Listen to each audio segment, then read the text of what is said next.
Assalamualaikum warahmatullahi wabarakatuh. Welcome back to my channel. Oke, pada kesempatan kali ini kita akan membahas terkait dengan penjurnalan, di mana buku referensi yang saya gunakan adalah buku dari Hongren and Horizon terkait dengan akuntansi jilid ke-7.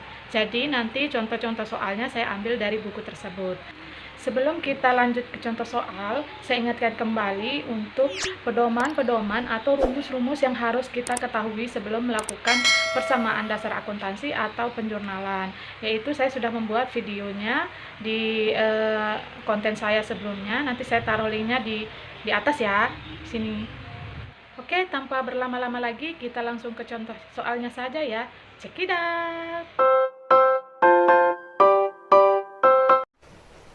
Choky Lev dia berinvestasi kepada perusahaannya yang bernama Choky Lev Travel sebesar $30.000, sehingga jurnalnya adalah harta berupa kas bertambah sebesar $30.000 di sisi debit dan modal bertambah di sisi kredit sebesar $30.000.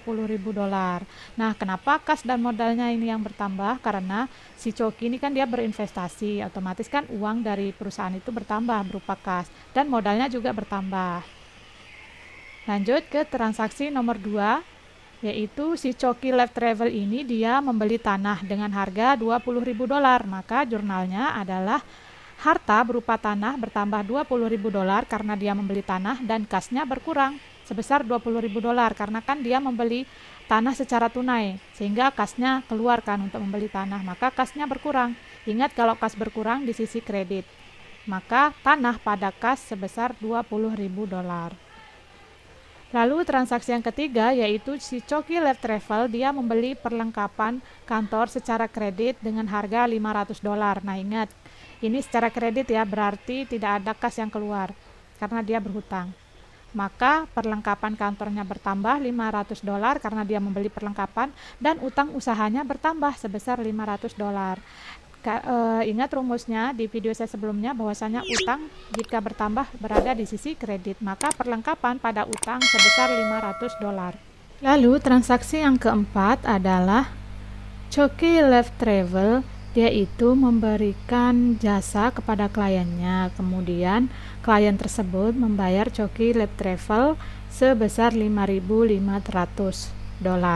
Maka jurnalnya adalah karena dia menerima uang dari kliennya, berarti kasnya bertambah sebesar $5.500 di sisi debit dan pendapatannya juga bertambah di sisi kredit sebesar $5.500 karena dia akan memberikan jasa kepada kliennya.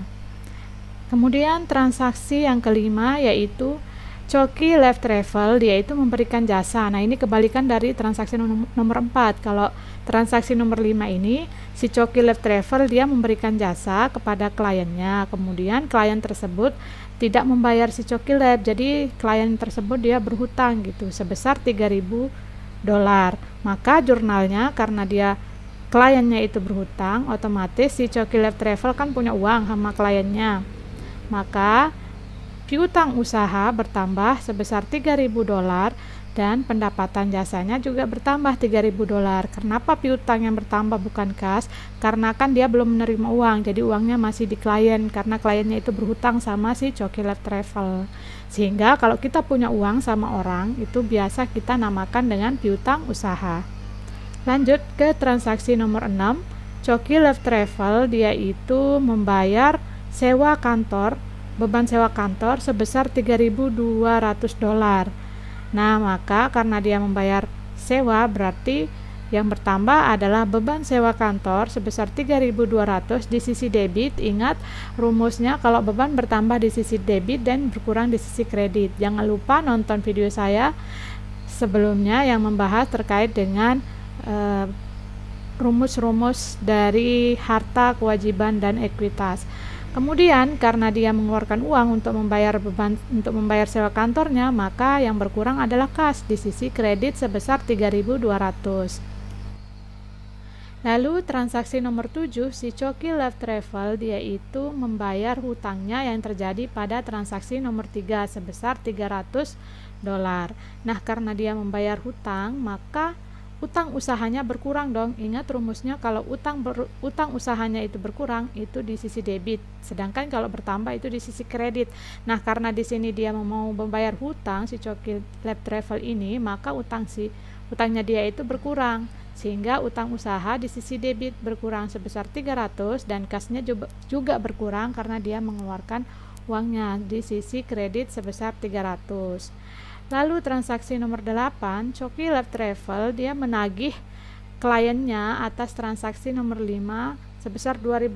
Jadi tadi kan di transaksi nomor 5 kliennya berhutang kepada Coki Lab Travel. Nah, sekarang si Coki Lab Travel ini dia mau menagih hutang kliennya, maka jurnalnya adalah kas bertambah sebesar 2.000 karena dia menagih, kemudian kliennya membayar, berarti kan dia dapat uang tuh.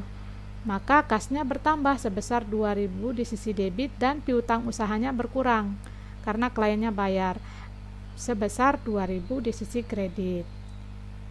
Lalu transaksi nomor 9 yaitu Coki Lab Travel dia menjual tanahnya dengan harga $9.000. Maka jurnalnya adalah kas bertambah sebesar $9.000 karena dia menjual tanah, otomatis dia dapat uang. Maka kasnya bertambah dan tanahnya berkurang sebesar $9.000.